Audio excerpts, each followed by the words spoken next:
Hey guys, so in today's video, I'm going to go ahead and show you guys how you can go ahead and save pictures on Pinterest, guys, and how you can go ahead and save them into your photo gallery. Now, this is a very simple and easy process to actually go ahead and do, so without further ado, let's go ahead and get right into it.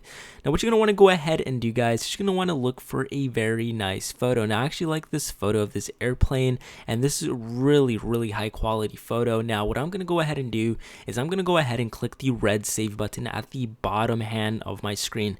Now go ahead and click save, and once it's saved, it's going to say at the top right with a banner, or actually the top of your screen with a banner that says save to your profile. Now go ahead and click on that, or you can go ahead and exit out of that and then go down to the bottom right hand corner of your screen and click saved.